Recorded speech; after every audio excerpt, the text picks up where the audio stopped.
میں اتارا تو رسول فرماتے ہیں یا علی آج تیری ماں کا انتقال نہیں ہوا، میری ماں کا انتقال ہوا۔ جس نے مجھے پروان چڑھایا ہے، جس نے مجھے جوان کیا ہے پرورش کر کے، آج تیری ماں دنیا سے نہیں گئی، مجھ محمد کی ماں دنیا سے گئی۔ وہ ہے حسین کی دادی۔ تو یزید کی دادی کون ہے؟ وہ ہندا جس نے جنگ احد میں جناب حمزہ کا جگر چیرا تھا، جگر چیرا تھا، چبایا تھا، جناب حمزہ کے کان کاٹے، آنکھیں نکالی، ہونٹ کاٹے، ہاتھ کاٹے، کان کاٹے۔ یہ اعداد ہے یزید کی دادی کا، اس دادی کا یہ پوتا ہے۔ پھر آگے دیکھیے کہ حسین ناز کرتے ہیں اپنی دادی پر، یزید کرے اپنی دادی پر ناز۔ جب کلمہ پڑھنے آئے نا جنگ فتح مکہ پر، تو پہلے سب سے ابو سفیان کلمہ پڑھنے آیا، نبی کے قریب آیا، پشت کر کے نبی کے پاس کلمہ پڑھ کے بھاگ گیا، پشت کر کے کلمہ پڑھا۔ پھر آیا ابو سفیان کا بڑا بیٹا، نبی نے اس کے کندھے پہ ہاتھ رکھ کے کلمہ پڑھا، کہا تیری نسل میری نسل کی قاتل ہوگی۔ نبی نے یہ فرمایا تیری نسل میری نسل کی قاتل ہوگی۔ اس نے کہا میں شادی نہیں کروں گا، میری نسل۔ اب فرمائے نبی، تو نبی کی بات جھوٹ ہو سکتی؟ ہاں، نبی کی بات کیسے جھٹلائی جا سکتی ہے؟ شادی کی نبی کے بعد، جس کو نبی نے خود بتا دیا تیری نسل میری نسل کی قاتل۔ تو یزید 11 ہجری تک نہیں پیدا ہوا، 26 ہجری میں پیدا ہوا۔ تو جس نے نبی دیکھا نہیں، نبی کا کلمہ پڑھا نہیں، تو اس کو صحابی بناتا ہے، ہم اس کو مسلمان نہیں مانتے۔ وہ کس کی بات کرتا ہے؟ اب دیکھیے اسی سفر کے پہلے اشرا میں جب یزید کے دربار میں بنت علی کھڑی تھی، اس نے پوچھا تھا یہ خاتون کون ہے؟ کہا یہ علی کی بڑی بیٹی۔ اس نے کہا مجھے سلام کرو، بی بی خاموش رہی۔ پھر یزید نے سلام کیا، بی بی نے جواب نہیں دیا۔ سلام کرنا سنت ہے، جواب دینا واجب ہے۔ بی بی عالمہ غیر معلمہ تھی، بی بی نے جواب نہیں دیا۔ کیا بی بی شریعت کو نہیں سمجھتی تھی؟ کیا قرآن کو نہیں جانتی تھی؟ یزید کے سلام کا جواب کیوں نہیں دیا؟ بی بی جواب تب دیتی جب یزید کو مسلمان مانتی۔ تو جب علی کی بیٹی یزید کو مسلمان نہیں مانتی تو آج ہم اس کو مسلمان کیسے مانیں؟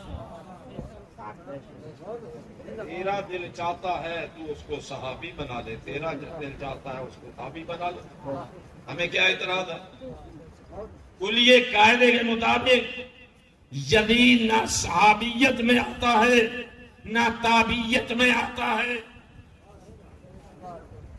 دنیا آج بھی شراب پیتی ہے، لیکن کوئی یہ نہیں کہتا میں شراب پیتا ہوں تو حلال سمجھے۔ کوئی مسلمان جائز سے جائز یہ بات نہیں کرے گا، وہ کہے گا گناہ کرتا ہوں، نہیں پینا چاہیے لیکن پی رہا ہوں گناہ سمجھ کے۔ لیکن یزید نے جب بھی شراب پیا اس نے حلال سمجھ کر پیا، اس نے حرام کو حلال قرار دیا۔ جو مصطفیٰ کی شریعت بدلے وہ مصطفیٰ کا کلمہ کیسے پڑھ سکتا ہے؟ اگر آج پیغمبر کی شریعت پر کوئی حملہ کرے، لوگ کہتے سے مار دو، یہ گستاخ شریعت ہے، یہ گستاخ قرآن ہے، اسے قتل کر دو۔ پاکستان میں بڑے لوگ قتل ہوئے، اینٹیں مار مار کے بازاروں میں مار دیا۔ یہ گستاخ قرآن ہے، یہ گستاخی نبوت ہے، اس کو مار دو، اس کو قتل کر دو۔ تو جب یزید شراب کو حلال کرتا ہے، مقدس رشتوں سے اپنا منہ کالا کرتا ہے، تو تیرا ضمیر کہاں چلا گیا؟ تو پھر بھی یزید کو صحابی بناتا ہے۔ سزا اس کو کیوں نہیں دیتا؟ آج کے مسلمان کو سزا دیتا ہے، اس دہشت گرد کو کیوں سزا نہیں دیتے؟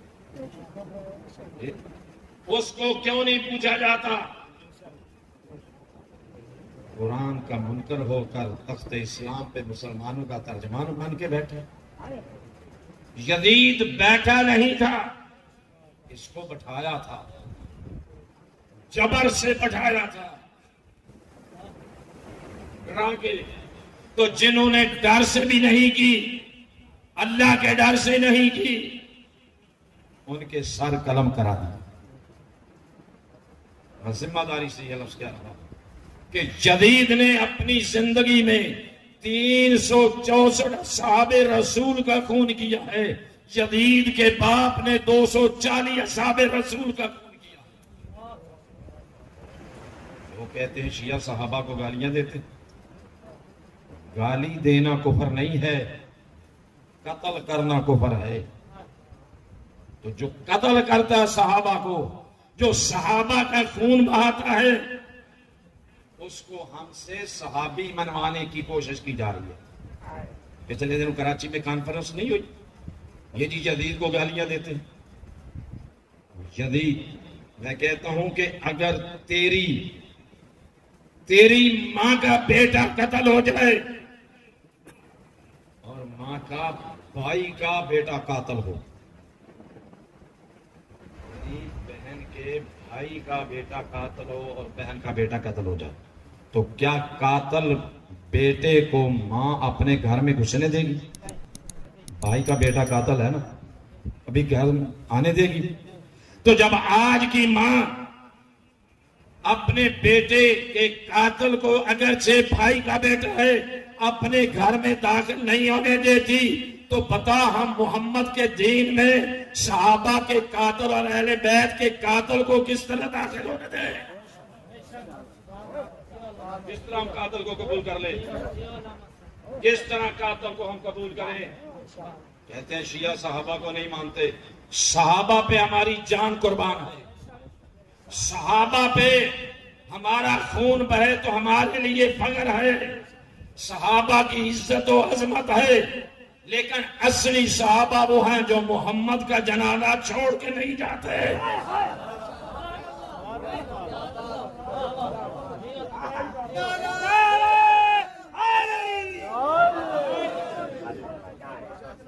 جو رسول کا جنازہ چھوڑے، جو فاطمہ کا جنازہ چھوڑے۔ فاطمہ کے جنازے میں 6 تھے، نبی کے جنازے میں 8 تھے۔ اگر لوگوں کی سچی محبت ہوتی تو نبی کا جنازہ چھوڑتے؟ آج ہم میں سے کسی کا دوست ہے، بھائی کا دوست ہے، بیٹے کا دوست ہے، تو اگر دوست جنازے میں نہ آئے تو لوگ کہتے ہیں جا ختم ہو گئی دوست، کہتے تو جو نبی کا جنازہ چھوڑ دو، کہاں گئے؟ کیا مدینہ خالی ہو گیا تھا؟ یہ نبی کا جنازہ نہیں ہوتا، چلو صلواتیں ہی پڑھ لیتے۔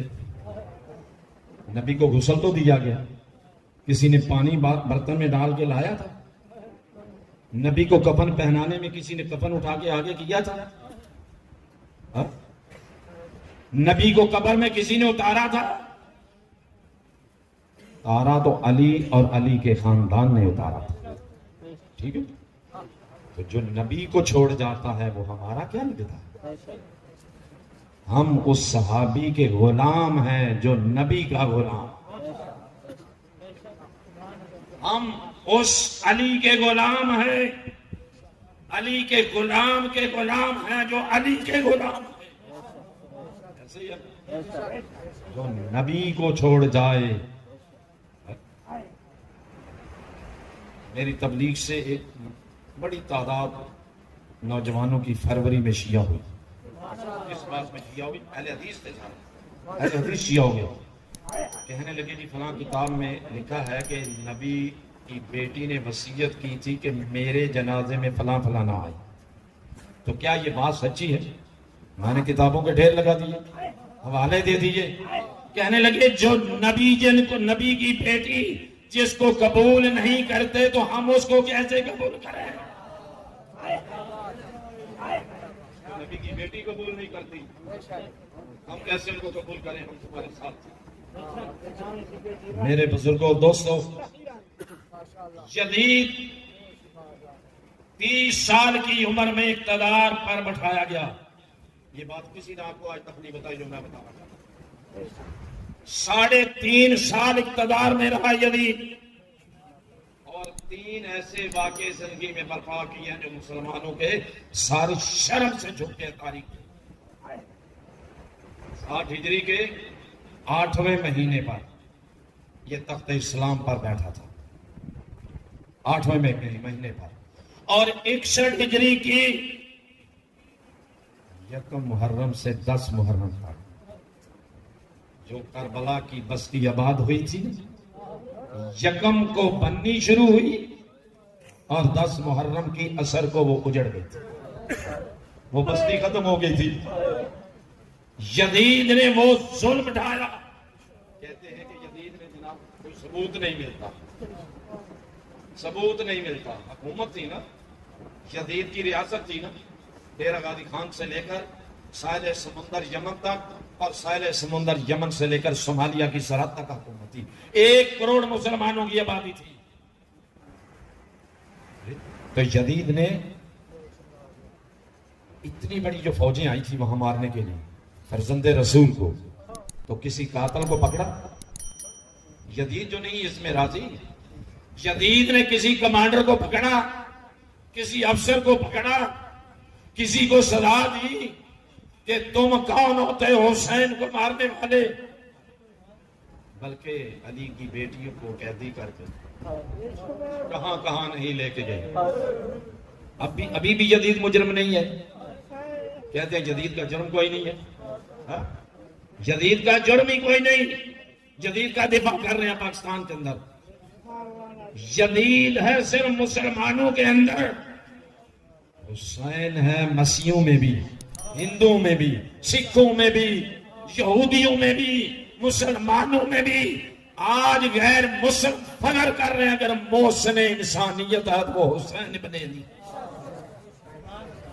محسن انسانیت ہے حسین ابن علی، جس نے غیروں کو بھی جینے کا حق سکھا دیا، زندہ رہنے کا طریقہ سکھا دیا۔ یہ یزید کا جرم ہی کوئی۔ یہ جو ہم ماتم کرتے ہیں، جلوس نکالتے ہیں، کل نکلیں گے نا جلوس ہر جگہ، یہ ہمارا احتجاج ہے یزیدیت کے خلاف۔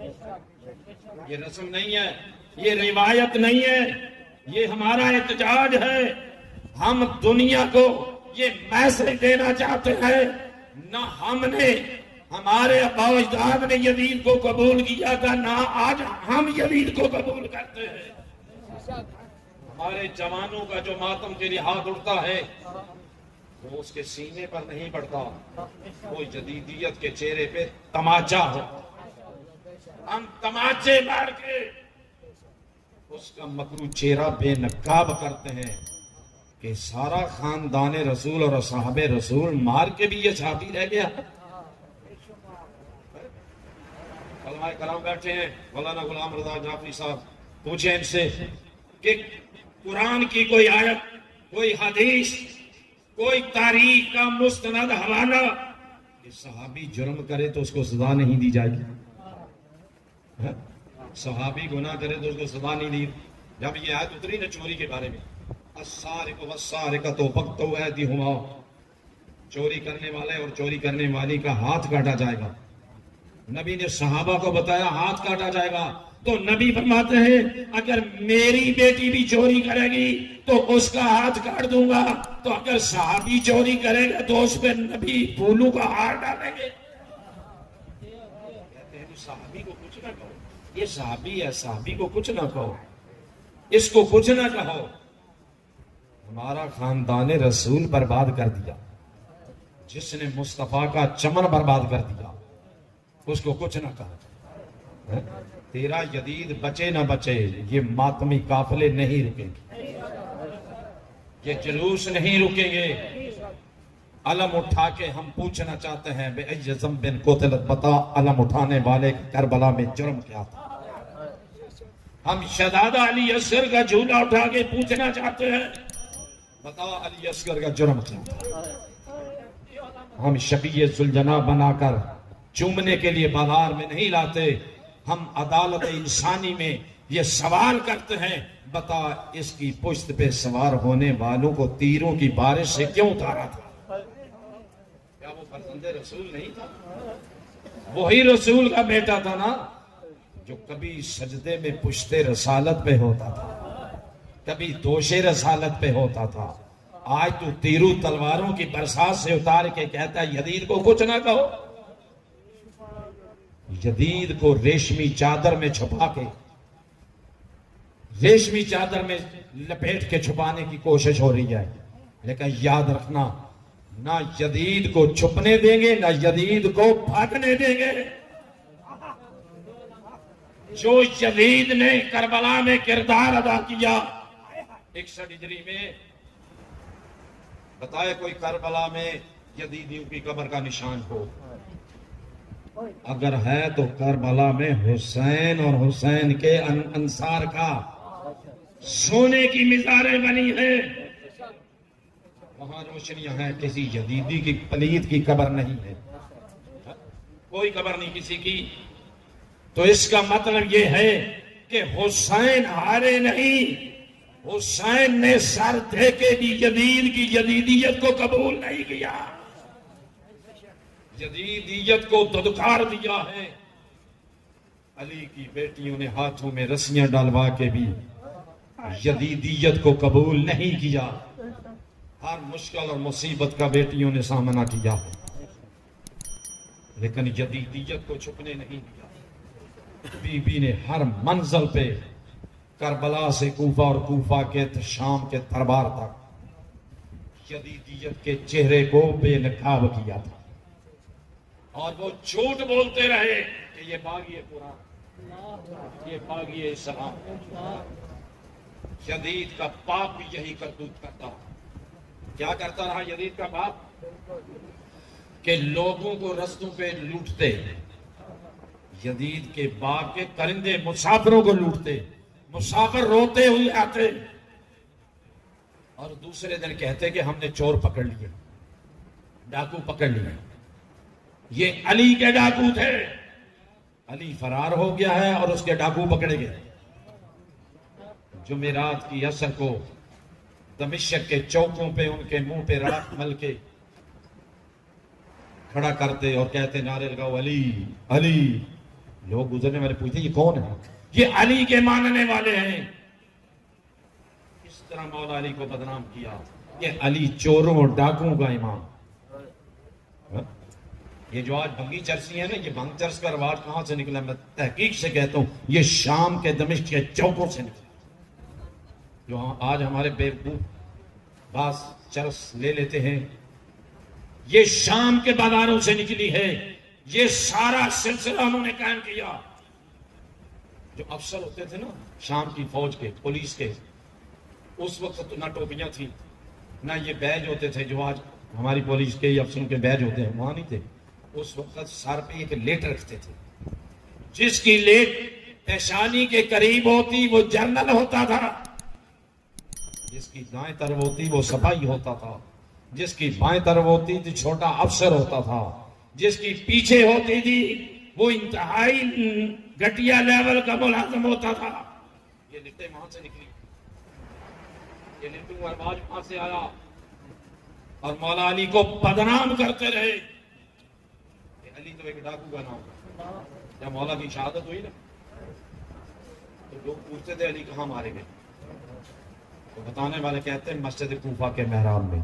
تو لوگ سوال کرتے تھے علی مسجد میں بھی جایا کرتے تھے؟ اللہ اکبر. علی مسجد میں بھی جایا کرتے تھے کہ مسجد کے محراب میں مارے گئے. اس قدر اہل بیت کو بدنام کیا، اس قدر جھوٹے بہتان لگائے گئے. ہمیں تر دے کے آنے والے آتے رہیں، جو 2-3 باتیں بس کرنی ہے وہ کہ جو یزید کر سکتا تھا، عربی کا لفظ ہے کانا ما یکونو، جو ظلم کر سکتے تھے انہوں نے وہ کیا تھا۔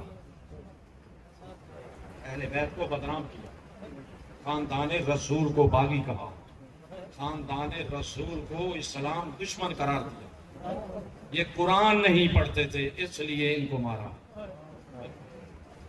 جب یہ کہا تھا نا کہ یہ قرآن نہیں پڑھتے تھے، تو ایک یہودی نے پوچھا تھا سید سجاد سے، کیا واقعاً قرآن نہیں پڑھتے تھے؟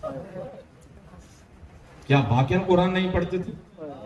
تو جناب سجاد کی طرف بنت علی نے دیکھا، سید سجاد نے بابا کے سر کی طرف دیکھا، جب دیکھا تو لب حسین کھلے، سورہ کاف کی تلاوت کا آغاز کیا۔ لوگ کہہ رہے تھے جس کا جسم نہیں وہ قرآن کیسے پڑھتا،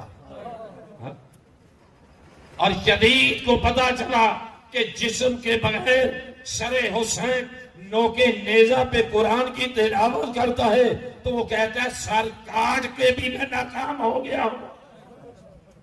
حسین تو بازار میں جیت گیا، وہ قرآن بھر کے نہیں پڑھ رہا۔ دوستو یزید نے ہر وہ کالا کام کیا ہے، اس نے اسلام کو مکمل طور پہ برباد کرنے کے لیے کربلا کو برپا کیا، وقت نہیں رہا۔ دوسرا واقعہ اس نے حرہ کیا، دوسرے سال میں 62 ہجری میں۔ کیا واقعہ حرہ ہے؟ واقعہ حرہ یہ تھا، مسلم بن عقبہ ایک بدترین، بد تہذیب، بد زبان کمانڈر تھا، اس کو 30,000 شامی فوجیوں کا لشکر دیا کہ جاؤ جا کر مدینہ لوٹو۔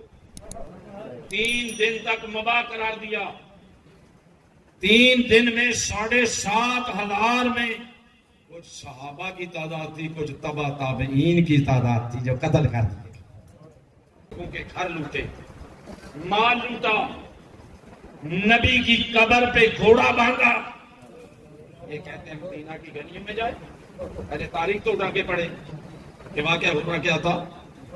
نبی کی قبر پہ گھوڑا باندھا 3 دن، مسجد نبی میں گھوڑے باندھے، تو جہاں جانور باندھا جاتا ہے وہ پیشاب کرتا ہے یا نہیں؟ وہ پوچھ کے کرتا ہے جانور۔ 3 دن مسجد نبی میں گھوڑے باندھے، اذان نہیں ہوئی، نماز نہیں ہوئی، جو صحابی آیا اسے قتل کر دیا، جو تابعی آیا اسے قتل کر دیا، جو تابعین آیا قتل کر دیا۔ 1 سال کے بعد 1000 بچہ ناجائز پیدا ہوئے، لوگوں کے گھر لوٹے، اس نے لوٹی۔ میں آپ کیا کہوں، نبی کا جو حجرہ تھا مسجد نبی کے ساتھ، اس کو پامال کیا، اس کی عزت برباد کی۔ کس نے کروائی؟ یزید نے کمانڈر بھیجا۔ یزید کہتے ہیں مجھے باپ کی وصیت تھی مدینہ برباد کرنا ہے، جو کربلا بھی برباد کرے، جو مدینہ بھی برباد کرے۔ پھر بھی تو کہتا ہے صحابی تھا، تم نے گستاخ رسول کو پہچانا ہی نہیں، تجھے آج کا گستاخ رسول نظر آتا ہے اور مسجد نبی پہ ظلم کرنے والا نظر نہیں آتا۔ تیسرا واقعہ، 3 شخصیات سے یزید نے بیعت مانگی تھی نا، امام حسین علیہ السلام سے اور جناب عبداللہ سے۔ 2 عبداللہ تھے، ایک حضرت عبداللہ بن حضرت عمر تھے جن کا ایک نام تھا مدینہ میں، اور تیسرے تھے حضرت عبداللہ بن زبیر۔ عبداللہ بن زبیر بیعت کا نام سن کر یمن کی طرف گھوڑے پہ بیٹھ کے نکلے، اور ایک عبداللہ نے یزید کے پاؤں پہ ہاتھ رکھ کے بیعت کی، بیعت کی شام میں جا کر یزید کے پاؤں پہ ہاتھ رکھ کے بیعت کی۔ اور امام حسین نے فرمایا فرزند رسول دن کی روشنی میں کل مسجد نبی میں اعلان کرے گا، اور امام نے خطبہ دے کر فرمایا جاؤ جا کر گورنر مدینہ ولید کو کہہ دو لا یبایع مثل مثلی، مجھ جیسے اس جیسے نجس کی بیعت نہیں کرے گا۔ بیعت نہیں کریں گے، قیامت تک میرے جیسے آنے والے کا بیعت نہیں کریں گے یزیدی، کوئی حسینی یزیدی کی بیعت نہیں کرے گا۔ یہ ہمارا راستہ روکتے ہیں بیعت لینے کے لیے، یزید کو زندہ باد کے نعرے لگاتے ہیں، یزید زندہ باد ہے، کراچی میں نعرے لگے نا، وہ ہلال کمیٹی کا چیئرمین منیب الرحمان تھا کہ جناب یزید زندہ باد تھا، اس کا مطلب کیا ہے؟ اینٹی میں حسین، کیا حسین کو سمجھے ہے؟ پھر کہتے ہیں ہم بھی حسین کو مانتے ہیں، ہم بھی اہل بیت کو مانتے ہیں۔ کیا اہل بیت کو لوگوں نے مانا ہے؟ یہی مانا ہے نا کہ ہمارا ہر شیعہ بندہ، ہر نوجوان، ہر بچہ، ہر بی بی، بہن، بیٹی حسین کے غم میں روتی ہے، تو یہ رونے پہ بڑی پابندیاں لگاتے ہیں، رستے روکتے ہیں، تو رستہ روکنا حسینیوں کا رستہ روکنا نہیں ہے، یہ اصل میں امام حسین کا راستہ روکتے ہیں۔ تو جو آج حسین کو قبول نہیں کرتا تم تیرے جدید کو کیسے تسلیم کرتے؟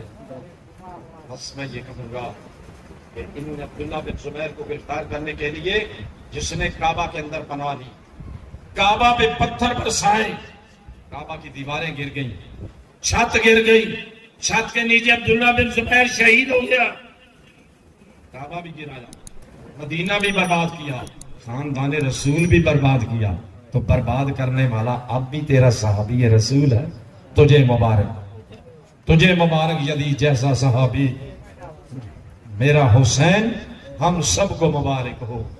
ہم کٹ سکتے ہیں، مر سکتے ہیں، حسین کا رستہ نہیں چھوڑ سکتے۔ یہ حسین کا چہلہ منا کے، یہ قسم نہیں ہے، روایت نہیں ہے، یہ ہماری گردنوں پہ محبت حسین کا بوجھ ہے۔ ہم چاہتے ہیں دنیا کو میسج دے کہ ہم حسین والے ہیں۔ بس آخری جملہ ہے، جناب ابراہیم علیہ السلام کو جب آگ میں ڈالنے کے لیے تیاری کی گئی، نمرودیوں نے آگ تیار کی نا، تو جبریل آئے، ابراہیم میں تیری مدد کے لیے آیا ہوں، میں تجھے بچانا چاہتا ہوں۔ کہا تیری مدد کی ضرورت نہیں، چلا جا، جل کے مر جائے گا۔ کہا نہیں، تو مدد کیوں نہیں مانگتا؟ کہتا مانگو تو تب جب وہ سمیع اور بصیر نہ ہو، وہ مجھے دیکھتا بھی ہے، سنتا بھی ہے، میں جلنے جا رہا ہوں، ترجمان ہوں تیری توحید کا۔ تیرا دل چاہے تو توحید کے ترجمان کو بچا لینا، جل کے مر جانا مجھے قبول ہے۔ تو ایک پرندہ آگے آ رہا تھا، جبریل واپس جا رہا تھا، اس پرندے کا نام ہدہد ہے۔ پوچھا کدھر جا رہا ہے؟ اس نے کہا کہ میں آگ بجھانے جا رہا ہوں، ابراہیم کو بچانے کے لیے آگ بجھانے جا رہا ہوں۔ جبریل مسکرا کے پوچھتے ہیں وہ پانی کہاں ہے؟ کہنے لگا میری چونچ میں۔ کہا ایک قطرے سے اتنی بڑی آگ بند ہو جائے گی؟ کہنے لگا مجھے یقین ہے نہیں بجھے گی، لیکن میں تاریخ میں لکھ جاؤں گا میں نمرودی نہیں تھا، میں ابراہیمی تھا۔